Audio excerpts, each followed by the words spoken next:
আমাদের রোজা, আমাদের ইবাদত, এগুলোকে মিজানের পাল্লায় উঠালে কোনো ওজনই হবে না। তবে আমাদের একটা কৌশল জানা আছে, আমরা আল্লাহর রহমতের ভিখারি। আমরা সেদিন আগেই গুনার স্বীকৃতি দিয়ে দেব।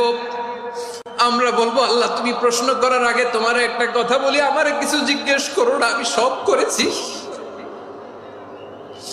এমন কোন পাপ নাই যে পাপ আমারে দিয়ে হয় নাই। তোমার রহমত দিয়ে তুমি জান্নাতে পাঠাবা, তোমার দয়ায় জান্নাতে যেতে চাই, আমল দিয়ে না। পারবেন বলতে?